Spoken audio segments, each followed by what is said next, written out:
Hello and welcome. We are live from New Delhi. You're watching DD India News Hour, India's voice to the world. I'm Abhishek Mahajan. Coming up in the next hour,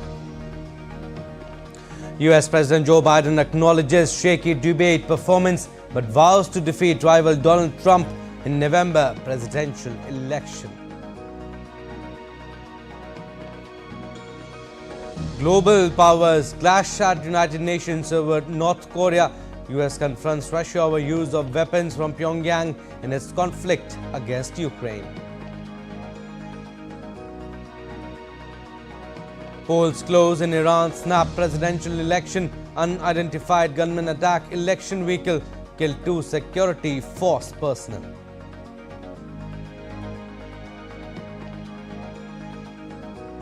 And in sports, unbeaten India and South Africa come face to face in a bid for glory. Teams battle it out in T20 World Cup final at Kensington Oval on Saturday.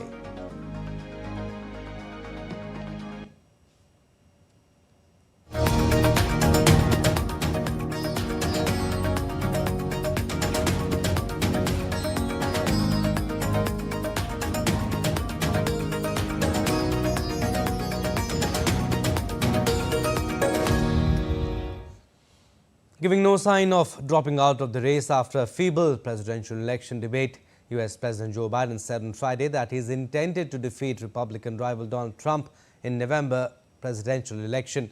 Acknowledging his poor performance against Trump and noting his age, Biden in his campaign rally in North Carolina showed confidence of defeating Donald Trump in the upcoming election. Folks, let me close with this.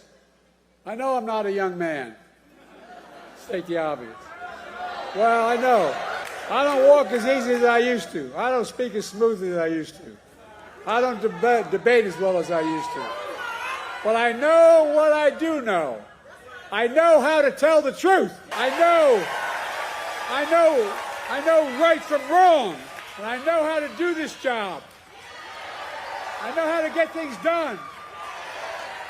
And I know, like millions of Americans know, when you get knocked down, you get back up. Biden's verbal stumbles and occasionally meandering responses in debate heightened voter concerns that he might not be fit to serve another 4-year term and prompted some of his fellow Democrats to wonder whether they could replace him as a candidate for the November 5 US election. Biden blamed Trump for putting forward a series of falsehoods and deflected questions throughout the debate. And targeting US President and his contender Joe Biden in Virginia, Donald Trump told supporters that he had a big victory against a man looking to destroy the country. Taking a dig at Biden's age and a shaky debate performance, Trump said that the problem is not Biden's age, but his competence. Despite the fact that crooked Joe Biden spent the entire week at Camp David resting, working, studying. He studied very hard. He studied so hard that he didn't know what the hell he was doing. He got the debate rules that he wanted. He got the date that he wanted. He got the network that he wanted. With the moderates he wanted. No amount of rest or rigging could help him defend his atrocious record. And at a campaign rally in Las Vegas on Friday, US Vice President Kamala Harris sought to ease Democrats' concerns about her running mate Joe Biden after his weak debate performance, asserting that the election will not be decided by one night in June. Listen, we've got 130 days, I'm counting, until Election Day. 130 days. And this race will not be decided by one night in June. This race will be decided by you, by us. And the UK is just days away from a general election that could see the Conservative Party out of power for the first time in 14 years. Polls suggest Labour Party leader Keir Starmer is likely to be the country's next Prime Minister after July 4th vote. DD India's Oli Barrett reports from London. All of the polls currently point in one direction ahead of the UK's election. So it looks at the moment as if Labour will win and win easily.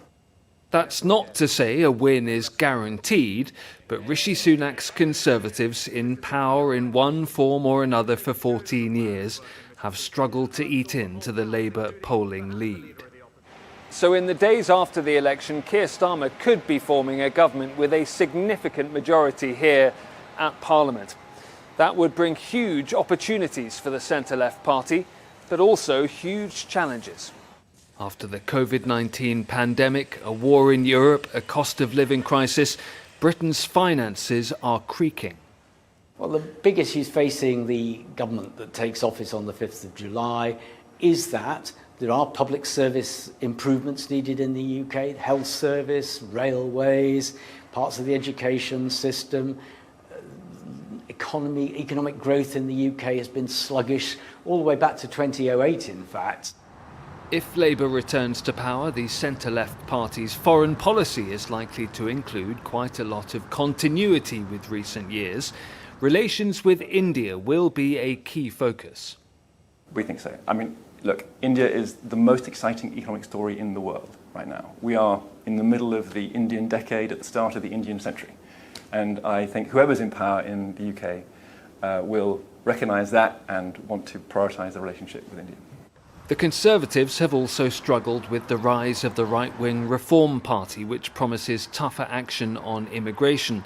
Reform hopes to win the seaside seat of Clacton on the English south coast. Whatever happens there and elsewhere, it's already clear the makeup of the House of Commons will be very different. Ollie Barrett in London reporting for DD India. And France goes to the polls this weekend in the first round of a parliamentary election. Marine Le Pen's national rally tops opinion polls with between 33 and 36%, followed by a left-wing alliance and Macron's centrist.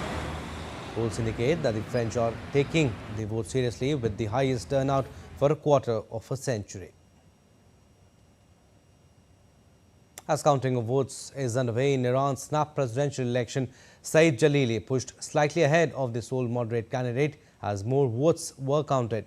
Among more than 10.3 million ballots from Friday's election counted so far, Jalili, who is steadfastly loyal to Iran's supreme leader, won more than 4.26 million votes, whereas his low-profile moderate challenger lawmaker Masoud Pezeshkian gained about 4.24 million.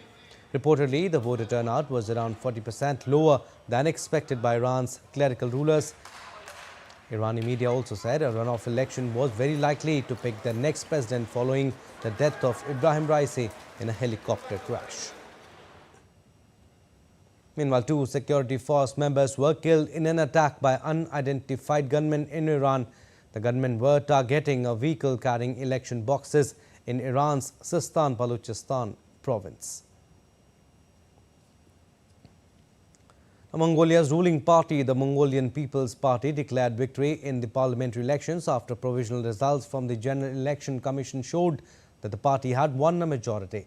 Prime Minister Lufsan Namsrein Oyun Erdene said that his party won at least 68 out of a total 126 seats in parliament as per preliminary results.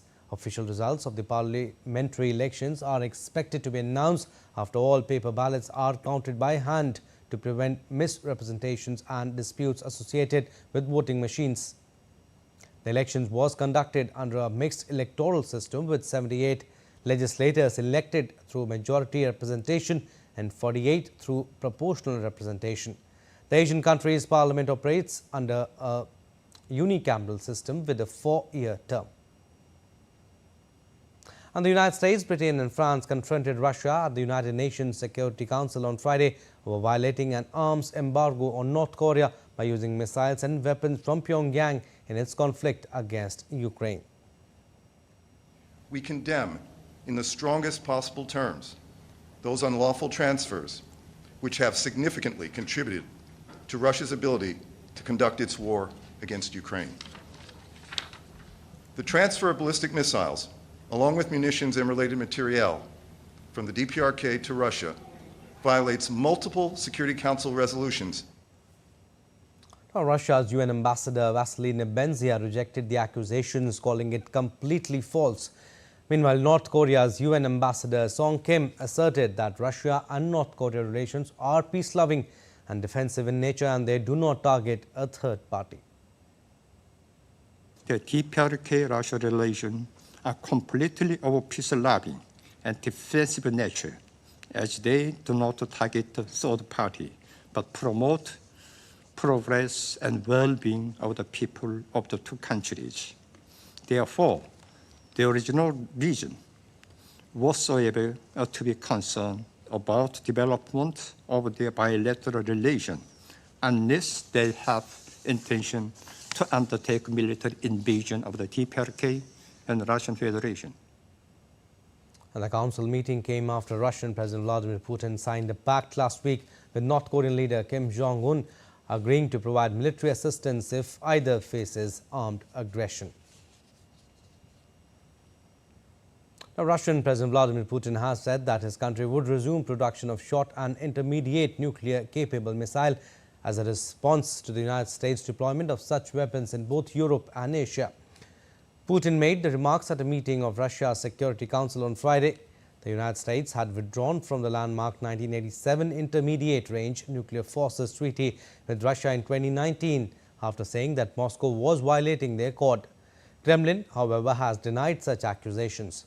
Russia then imposed a ban on its own development of missiles previously banned by the INF Treaty. We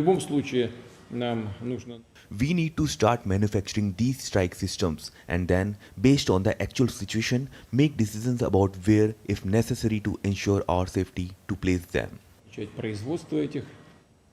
At least one person died and 6 others were injured in a Russian missile strike in the central Ukrainian city of Dnipro on Friday.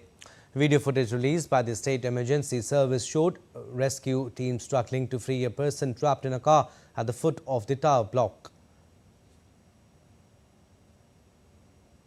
Meanwhile, Russia's defense ministry claimed to have taken control of the settlement of Rostolivka in eastern Ukraine.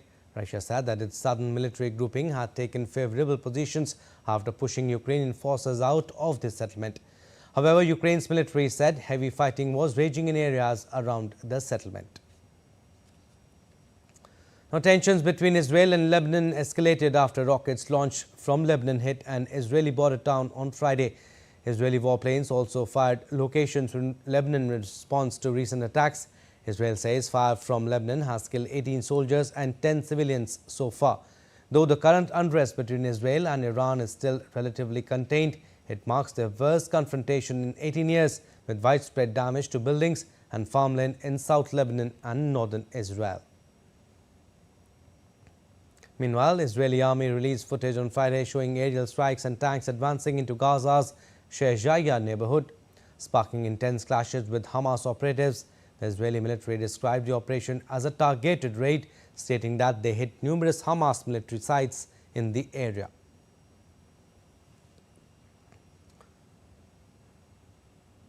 And the US has removed its military peer of Gaza once again because of sea conditions. Pentagon said it did not make sense for it to return until aid is moved from a nearby marshalling area to people in Gaza.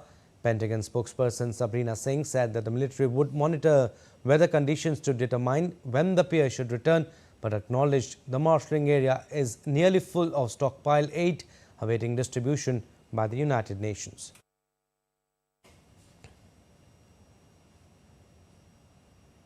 All right, we'll slip it a very short break, but still to come on this edition of DD India News Hour. A tragic accident in Long Island, New York. At least 4 dead and 9 injured.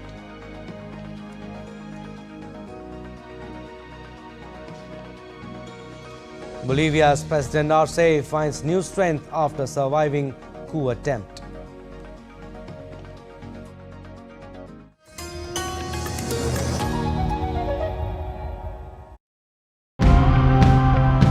Nature also finds these uninvited guests quite unpleasant. Let's try to find out how to deal with these uninvited guests in the best way possible. That you just add water to the container, and then there is a killing ingredient inside which ensures that those adults do not emerge out from that, so the force multiplier gets reduced. The red fire ant. We need to take immediate action to prevent it from spreading further, so we can keep the red fire ant under control. The damage to agriculture is massive. We're looking to develop pest control techniques that can be used on a large or small scale and on different plants.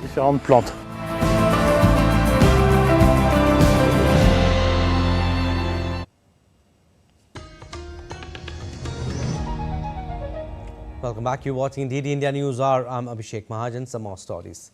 Bolivian leftist President Luis Arce said that support on the streets had strengthened his government after a failed military coup. In one of his first interviews since the dramatic attack, Bolivian president commented on the failed coup and added that he would keep working until his last day. The quiet economist was thrust into the global spotlight on Wednesday when rogue military units seized the central square of La Paz.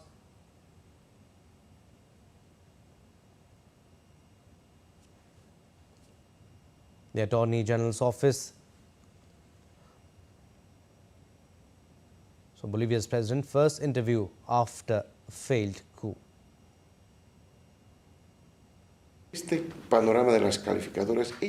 The last thing we were thinking about was not how we will be, but rather the most important thing being to defend democracy, and happily with the support of the people in the streets and with the international support that we have received, that has strengthened us to be here again, to continue the work that as president is my responsibility to undertake. So for us, absolutely nothing has changed. Meanwhile, detained Bolivian General Juan Jose Zuniga was ordered to 6 months preventive detention for his role leading a failed coup against the government. The Attorney General's office said that government bodies, including the Defense Ministry and Interior Ministry, supported the request due to the importance and seriousness of the events that occurred. Zuniga has said he was following an order from President Luis Arce, who has denied having any involvement in or prior knowledge of Zuniga's operation. A tragic accident was reported in Long Island, New York on Friday. At least 4 people were killed after a vehicle smashed into a nail salon in Long Island. Another 9 people were also injured in the accident. At least 150 firefighters and other officers are at the scene of the crash, investigating the cause of the crash.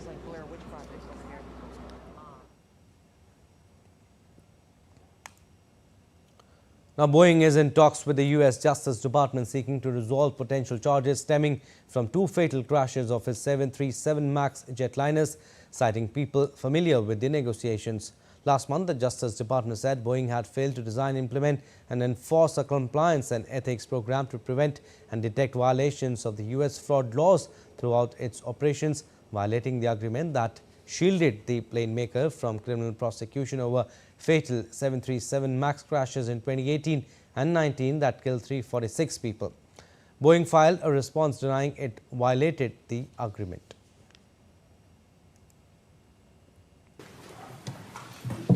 I would like to apologize on behalf of all of our Boeing associates spread throughout the world, past and present, for your losses. They're gut-wrenching. And I apologize for the grief that we have caused. And I want you to know we are totally committed in their memory to work and focus on safety for as long as we're employed by Boeing. So again, I'm sorry. And the Justice Department must decide by July 7 whether to prosecute Boeing, and it could seek to require a monitor as part of any settlement with the plane maker.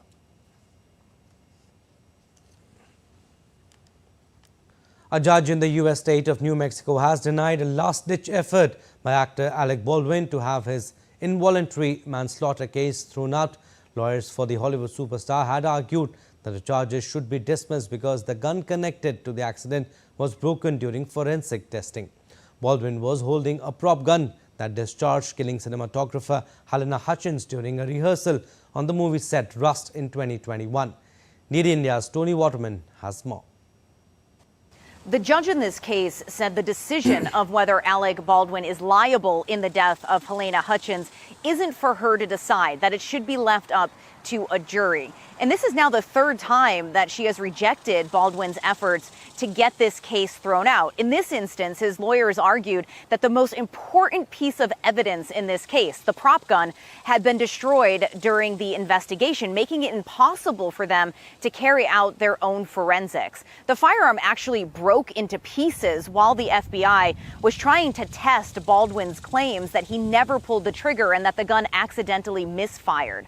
Prosecutors say Baldwin's team still can examine the broken pieces and that there is plenty of other evidence for them to work from. They also claim to have video proof that Baldwin, who is not just the lead actor in this movie, but also a producer, was acting carelessly while on set. Hutchins was killed almost immediately after the gun went off, while the movie's director was also injured.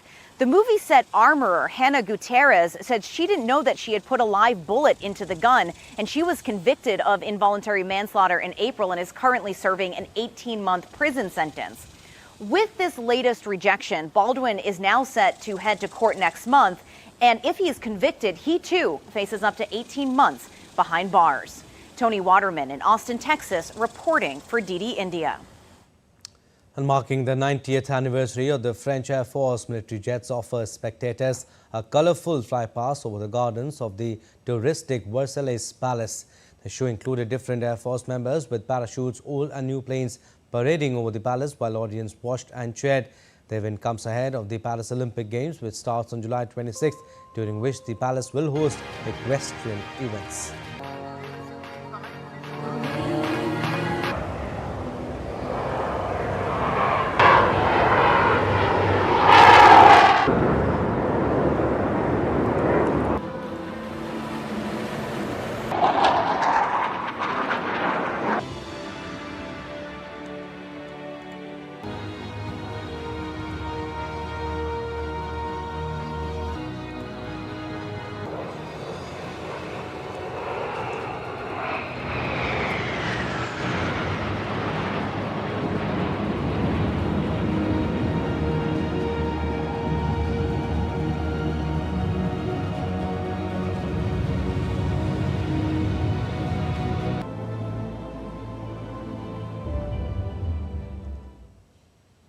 And after a meeting on the sidelines of the G7 summit earlier this month, the Italian and Indian Prime Ministers pledged to strengthen cooperation in the cyber and digital fields. Overall trade between the two countries exceeded $14 billion in 2023, up from just under $10 billion before the coronavirus pandemic. DD India's Giles Gibson looks at how Italian companies are now trying to grab a slice of India's expanding IT sector.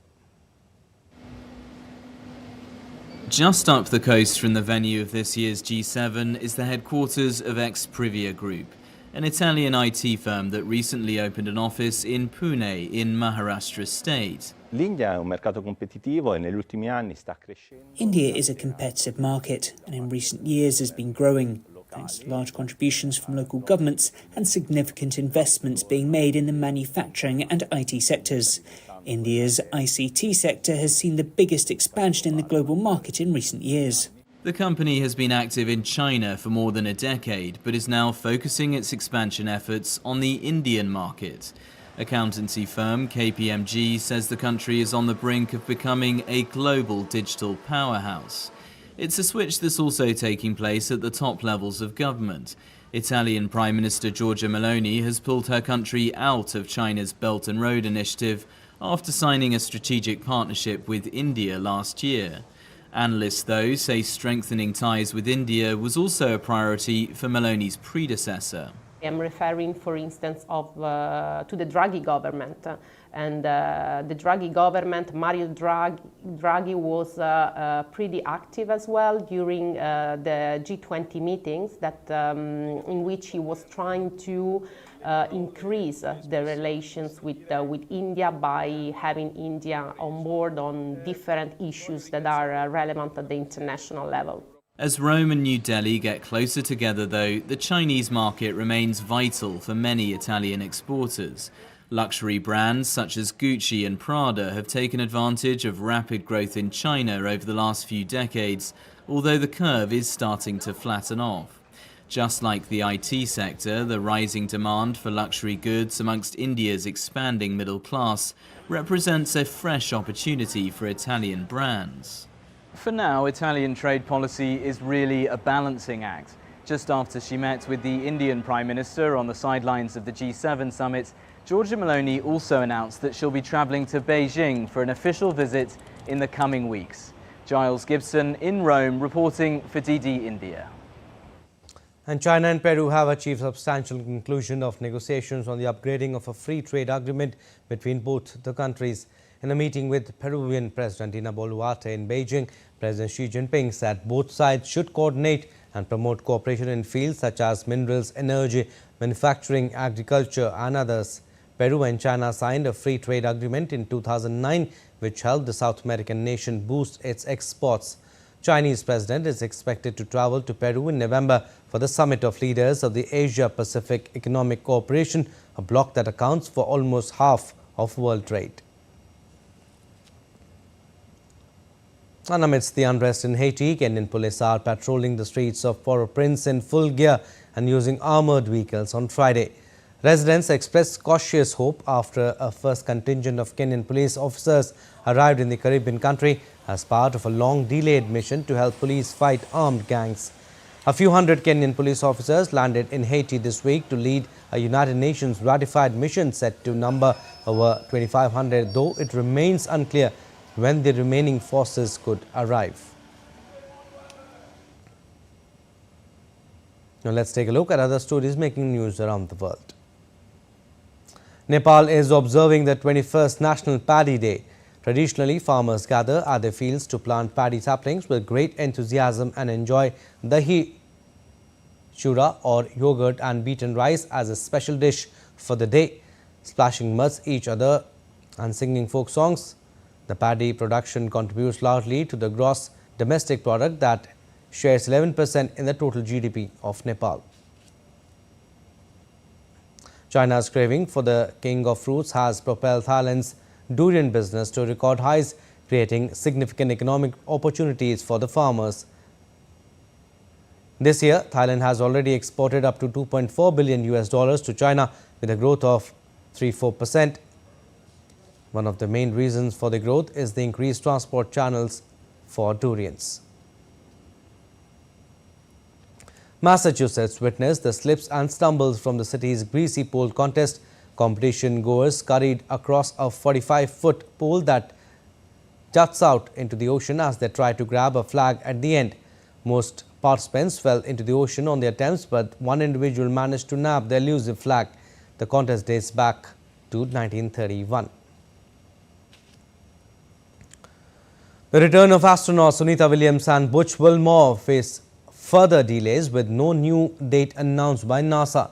Williams' return was initially scheduled for June 13th and later postponed to June 26th. Reports have revealed that NASA and Boeing were aware of a helium leak on the Starliner spacecraft before launch but chose to proceed regardless. While NASA is still figuring out a way to get them back safely, it has urgently asked everyone on this mission to take shelter in Boeing's Starliner spaceship as a Russian satellite broke into pieces and the debris came close to International Space Station. Tropical wave expected to intensify into tropical storm Beryl over the central tropical Atlantic and will probably bring strong winds, rough surf and heavy rains to the Lesser Antilles, a group of islands in the Caribbean Sea, by early next week. By Sunday night or Monday, the National Hurricane Center warns the storm will strengthen into a hurricane, bringing heavy rainfall, hurricane force winds and a dangerous storm surge to the Windward Islands. Residents of towns located in the central Chilean region were evacuated from their homes after seasonal snowstorms hit the area. Local residents returned to their homes after being evacuated the previous week in order to feed their livestock, which they were forced to leave behind. People were evacuated due to avalanche risk. The neighboring town were feeding the people affected by the snowstorm. And firefighters in Arizona continued to battle the so-called Boulder View fire, which has consumed 3,200 acres near Sedona, triggering local evacuations. The fire has been fueled by high winds and dry conditions. Authorities said the fire was determined to have been caused by people and is under investigation. Time now for another short break, but still to come on this edition of DD India News Hour. 146 Indian students awarded Erasmus Mundus scholarships in 2024. The 52-day annual Amarnath Yatra to South Kashmir, Himalayas in Jammu and Kashmir commenced with the arrival of first batch of pilgrims. And India's National Testing Agency releases fresh dates for cancelled and postponed examinations.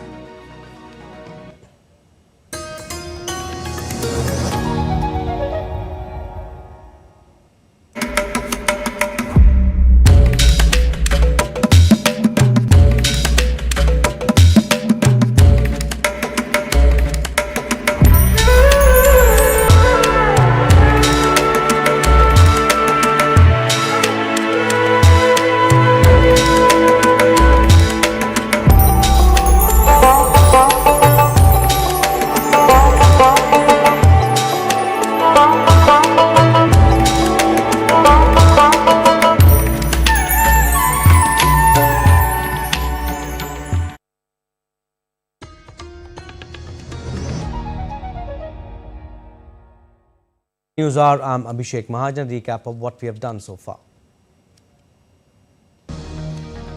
US President Joe Biden acknowledges shaky debate performance but vows to defeat rival Donald Trump in November presidential election. Global powers clash at United Nations over North Korea. US confronts Russia over use of weapons from Pyongyang in its conflict against Ukraine.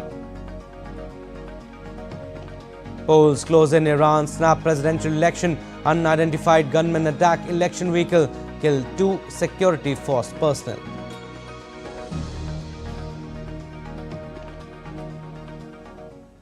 Now, India's Prime Minister Narendra Modi has congratulated Antonio Costa on being elected as next President of the European Council.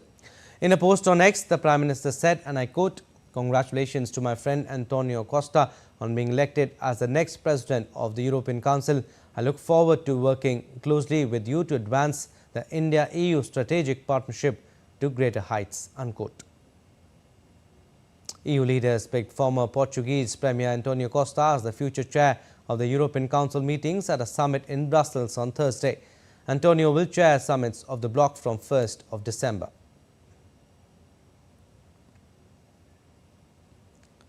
Now, 146 Indian students have been awarded the prestigious Erasmus Mundus scholarships for the 2-year master's program in Europe under Erasmus Plus for the 2024 academic year, making India one of the top recipients of this scholarship. A delegation of the European Union to India hosted an event for the grantees celebrating the growing people-to-people links and mobility between EU and India. The students will commence their international degree program in Europe this September. The selected students will have the opportunity to study and conduct research at a minimum of 2 universities in different European countries, earning joint or double degrees in diverse fields such as sustainability, pharmaceuticals, engineering, quantum data and various STEM and social science disciplines. And India chaired its first meeting as chair of the Colombo process at the permanent representatives level meeting in Geneva on June 28 at the International Organization for Migration headquarters. Ministry of External Affairs Secretary CPV and OIA Muktesh Pardeshi chaired the meet. He emphasized India's commitment to advancing the objectives of Colombo process and enhancing collaboration among member states. India presented an outline of an action plan for the next 2 years, focusing on key priorities and initiatives to further strengthen the Colombo process. The Colombo process is a regional consultative process comprising 12 member states from Asia, which primarily serve as countries of origin for migrant workers. The forum facilitates the exchange of best practices on managing overseas employment. And the 52-day annual Amarnath Yatra to South Kashmir Himalayas in Jammu and Kashmir commenced with the arrival of first batch of pilgrims. Amid blowing of conch shells and holy chants, the pilgrims left for the 2 base camps in Kashmir in a cavalcade of 231 vehicles escorted by CRPF personnel. The 52-day pilgrimage begins from the twin tracks, the traditional 48-kilometer Nunwan-Pahalgam route in Anantnag and 14-kilometer Baltal route in Gandarbal and will conclude on August 19th. The authorities have significantly bolstered security measures along the Jammu-Srinagar National Highway to guarantee the smooth and safe passage of pilgrims for Amarnath Yatra. All right, we'll go across to Srinagar. DD India Shabir Dar is joining us live to talk more on this. Shabir, Amarnath Yatra begins. Tell us about the security arrangements that are in place for the pilgrims and also how are they ensuring a smooth yatra for them? Yeah, the unprecedented security arrangements are in place for the smooth conduct of this 15 days religious pilgrimage to the Kashmir Himalayas. You know, the first batch of pilgrims, you know, started their journey to the Holy Grave from two routes. One is from the Pahalgam side and other is from the Baltal side. You know, Pahalgam is a historical tourist place which has been the traditional route for this religious pilgrimage. And as we all know that this religious pilgrimage is not only a religious affair here, but also a part of the Kashmiri syncretic culture, because from decades on, the local people of Kashmir have been collaborating with the majority Hindu community in making this process successful. But this year, the administration of the Jammu and Kashmir has put in place the huge arrangements and unprecedented security arrangements, including use of drones, high technology, surveillance system, and the manning of highways and roads that lead to the cave by a huge deployment of troops. So this pilgrimage, which will last for 52 days, is part of this not only the culture but also helps the local people to make a lot of earnings, because Shabir, it has a huge economic. Yes. Do's and don'ts for the yatris, crucial guidelines. Tell us issued by the government.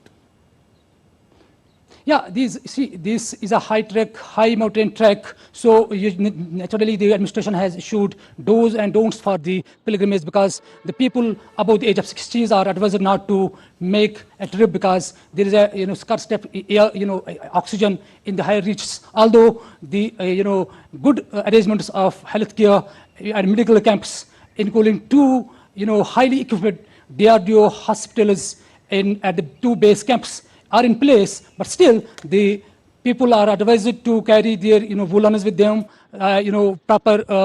take proper water, and those who have the respiratory problems are advised not to go ahead with the pilgrimage. Also, both old and children are usually advised to be to take precautionary measures. The youngsters are also advised that because it is a high trek, they should carry the medicines with them and proper water and other essentials. Yes. All right, Shabir, we'll leave it at that. Thank you for your inputs. Now, flood situations in India's northeastern state Assam remains grim as rains battered the region. Over 1 lakh people remain affected in 383 villages in 5 districts. One more death was reported on Friday in Barpeta district, taking the toll up to 32 in flood this year. And India Met Department has predicted that heavy to very heavy rainfall is likely over northwest India during the next 4 to 5 days. Moderate to very heavy rainfall at isolated places of sub-Himalayan West Bengal, Sikkim, Assam, Meghalaya, Mizoram, Tripura, Nagaland, Arunachal Pradesh, whereas Arunachal Pradesh is expected to experience extremely heavy rainfall today. Delhi International Airport suspended flight operations from Terminal 1 till further notice following yesterday's canopy collapse incident. The flights have been diverted to Terminal 2 and 3 for the smooth handling of passenger traffic load. According to the officials, 1 person was reported dead while several others were injured as a portion of the roof fell on cars and taxis at the airport on Friday.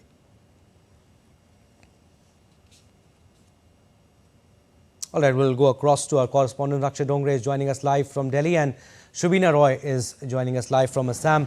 Akshay, I'll come to you first. What is the forecast for rain in Delhi, and also update on the roof collapse at the Delhi airport? Have heard that operation have shifted to T2 and T3 from T1, and also structural audits have been ordered?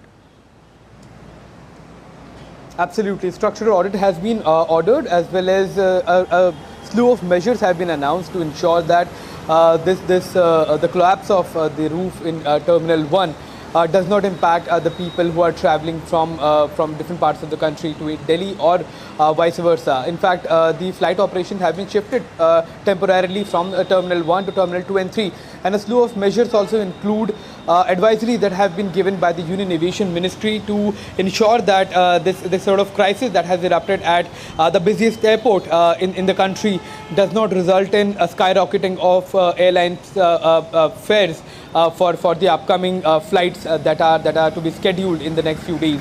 Because yes, Terminal 1, 2, 3, all of these three terminals handle significant number of flights, and if one of the terminals flights are shifted to the other two, then certainly there will be load that will increase. War rooms have been set up.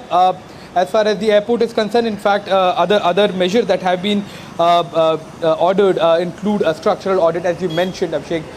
In fact, not just for Terminal 1, but at 2 and 3 as well.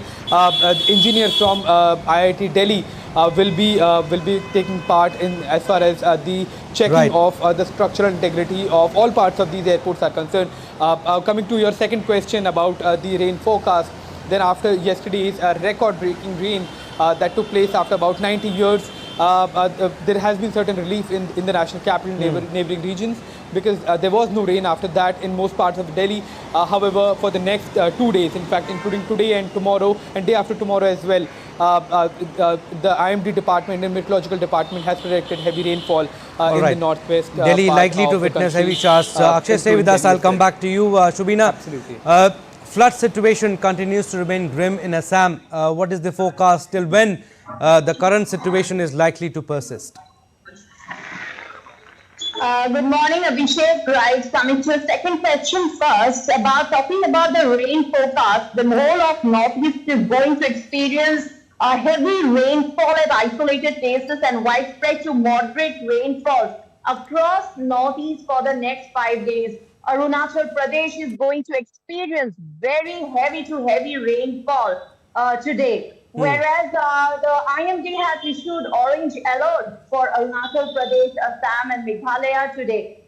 So these are the weather talking about when I talk about the forecast. Now talking about the flood situation in Assam, over 1 lakh people are still affected by floods, and in 5 districts, to name a few, they are Kachar, Karimganj, Borpeta, Nagaon, Dhemaji. These are the districts which are affected. More than 383 villages are affected. When we talk about the people living in relief camps, yesterday around 100 relief camps were set up and relief distribution centers were around 29. Around 14,000 inmates are still living. Now, the highest affected district this time is Kachar, where over 74,000 people are affected, followed by Karimganj, where around 29,000 people are affected. Now, as the SDMA flood bulletin report, it also talks about urban floods. Now, when we talk about urban floods, 2 districts in Assam, that is Kamrup and Dibrugarh, which is highly affected by these urban floods. Now, what do we mean by urban floods? Urban floods is that when heavy rainfall occurs in city, it leads to clogging, and there is water logging across the city. Now, when we talk about Dibrugarh, around 8 wards are submerged in water. Schools were submerged in water, which led to difficulties for commutation of people in these roads. So recently, the Home Minister also talked about setting up, creating 50 ponds. Main affected and flood situation in Assam continues to remain grim. We are running short of time, Subina. Saying that there are several other problems when we talk about the flood, like there are tributaries. All right, we are running short of time, Subina. Thank you for your inputs. Akshay, thank you for your time. Moving on to our next story now. A major accident was reported in India's Greater Noida after heavy rains lashed the regions on Friday. 3 children died after the wall of an under-construction house collapsed in Dadri region in Uttar Pradesh state. Police officials said there were a total of 8 children who got stuck under the debris, out of which 3 were declared dead by the doctors. The rest are being treated in the hospital.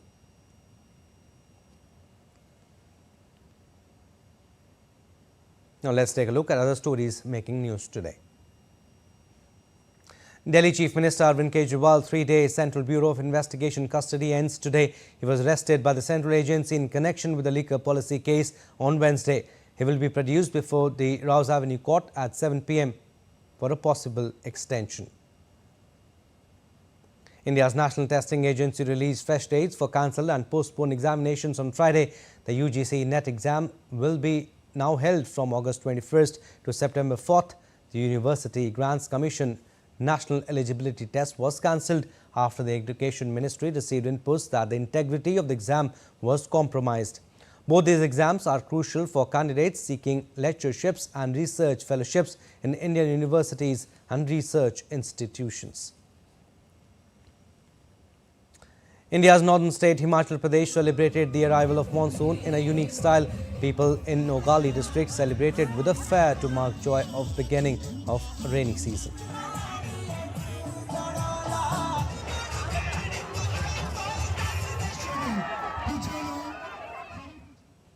The Indian Parliament passed 3 new criminal laws, the Bharatiya Nyaya Sanhita, the Bharatiya Nagrik Suraksha Sanhita and Bharatiya Sakshi Adhiniyam to replace the Indian Penal Code 1860, the Criminal Procedure Code 1973 and the Indian Evidence Act 1872.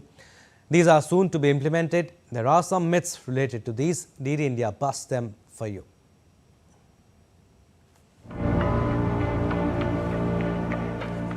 The newly enacted laws Bharatiya Nyaya Sanhita, Bharatiya Nagrik Suraksha Sanhita and Bharatiya Sakshi Act, which will completely overhaul the criminal justice system in the country, will come into effect from July 1st this year.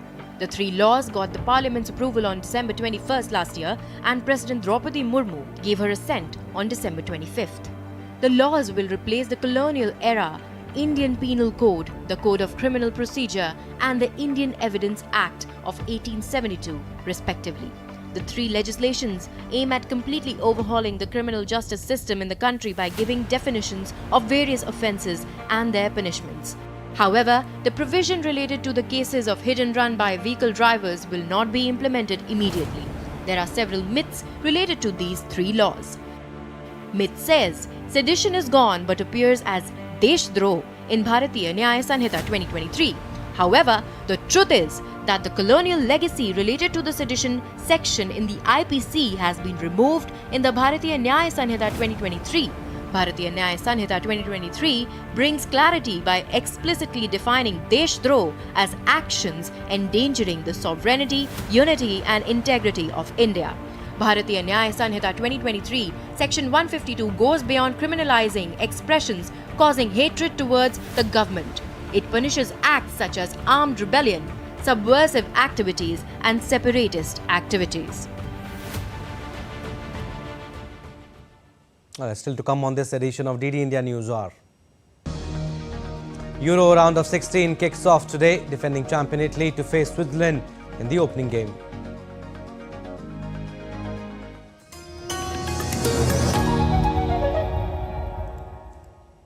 Rising aspirational world. Stories of challenges, struggles and accomplishment.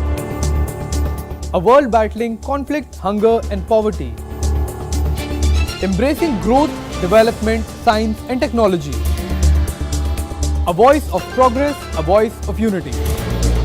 Watch Voice of the Global South with me, Akshay Dongre, only on DD India.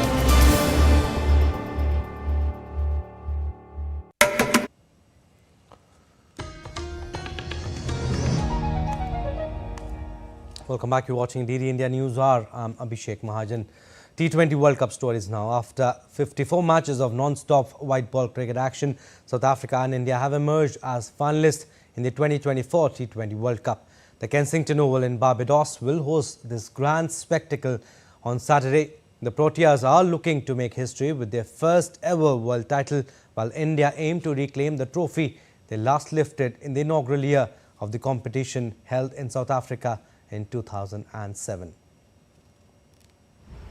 India are gearing up for their second World Cup final in 7 months as they face South Africa in the T20 title clash in Barbados on Saturday. Eager to move on from their 2023 ODI World Cup final defeat to Australia on home soil, India will face South Africa as the month-long T20 World Cup in US and West Indies comes to an end. Heading into Saturday's finale, India and South Africa have one thing in common. Both teams have been unbeaten at this year's T20 World Cup. We will move on from Ahmedabad. I'm sure they will not be thinking about history, and it'll be a fresh day. And two good teams, two teams I think that everyone will agree were probably the top two teams in this tournament. Played the best cricket, I think, in this tournament, both South Africa and India.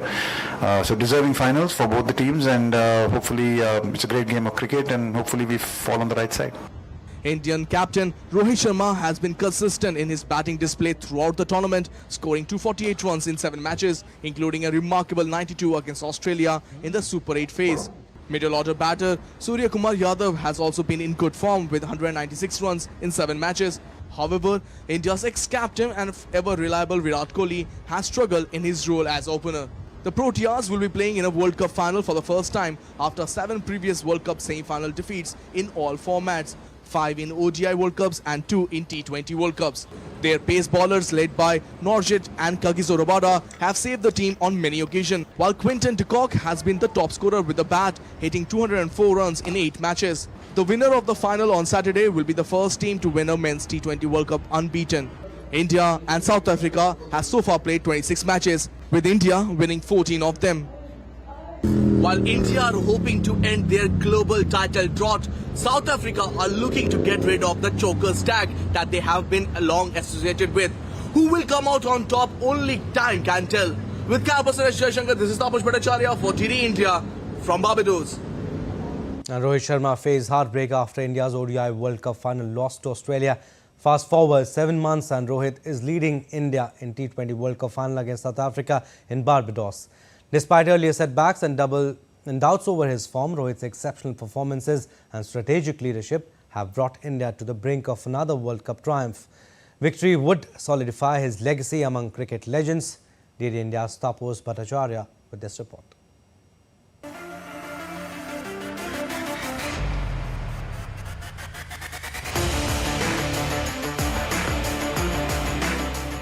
On the night of November 19, 2023, Rohit Sharma was a shattered man.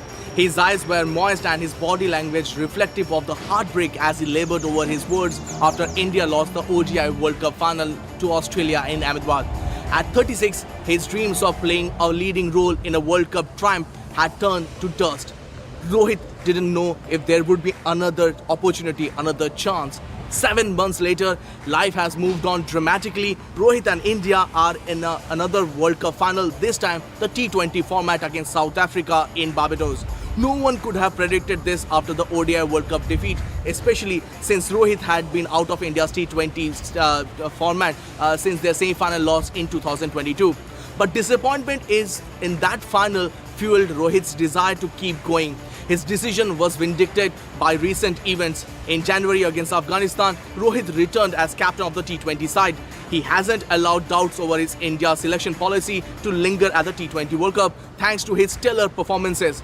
Rohit's batting has been instrumental in India's unbeaten run in the final.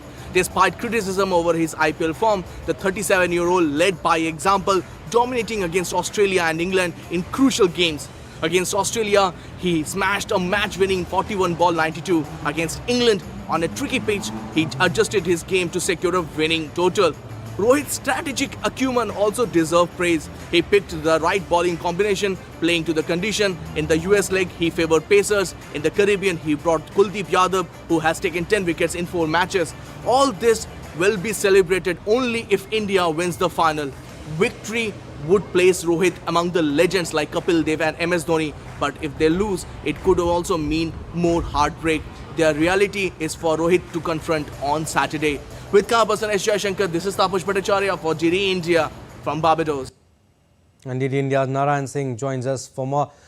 Narayan, both teams are unbeaten, India and South Africa in the tournament, but a big game today. There isn't a lot to separate India and South Africa. Good morning, Abhishek. As you said, that's a big game. Both the teams are unbeaten. India won 6 matches. One match was had no result because of the rain, and South Africa 7 out of 7. It's like an epic final, a dream final in the T20 Cup World Cup history. And if we talk about both the teams, take a look I think conditions will play a crucial role. As about this pitch, it favors the pace bowlers, and we know that South Africa has the fiery pace trio. Like we know that Kagesa Rabada, what can he do if he is in form, and Henrik Nokia, and also they have the bowlers like Keshav Maharaj and Tabrez Shamsi in the spin department. Overall, they are looking good, but in this contest, they are underdogs, and India is favourite. And if they approach this match as an underdog, definitely they can do something miraculous, because after 32 years and 7 failed attempts, first time they are in the finals of the major ICC event.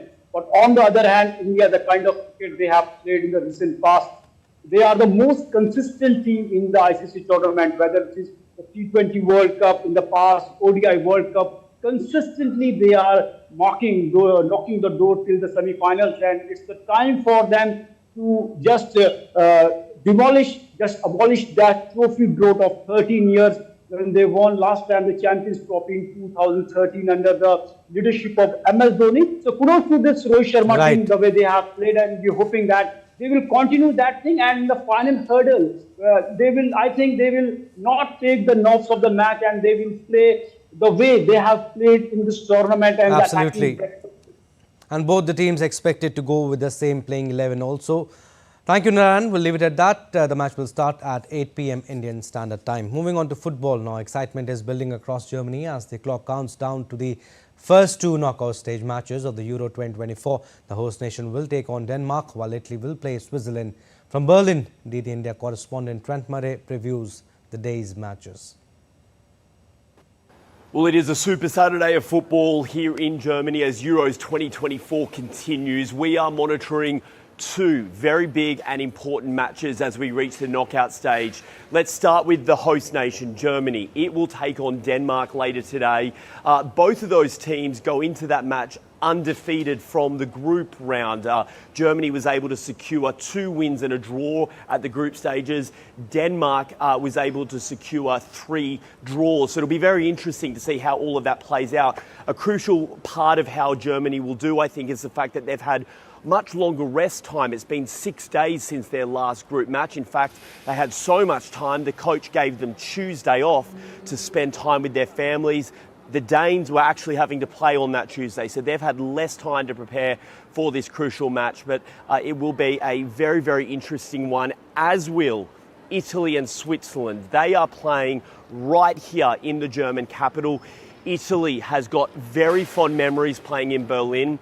It was back in 2006 at that very same stadium that they actually won the World Cup at penalties against France. They'll be hoping to try and recreate some of that magic when they take on the Swiss. But the Swiss have also been playing quite well recently. Their form is good, but if history tells us anything, it will be an uphill battle against Italy for them. They have played Italy 61 times in their history, Switzerland and Italy. Swiss has only managed to beat the Italians 8 times. They'll be hoping to try and turn that record book around when they go to that match later today. But this city will be absolutely buzzing, one imagines, as those fans start to come in to see those evening matches. Fan zones right across the country will be filled up with people coming to cheer on their squads.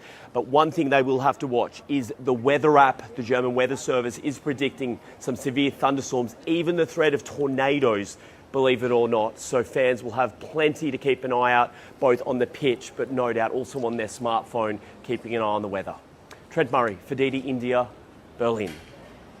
And that's all for this edition of DD India News Hour. But do let us know your thoughts on the news of the day. For those on the go, you can get all the latest news and updates from India and across the world on DD India mobile app. The app is available on both Android and iOS. Scan the QR code on the screen to download now. We'll be back with more news as it breaks here on DD India. I'm Abhishek from all of us here in Delhi. Thanks for watching DD India News Hour.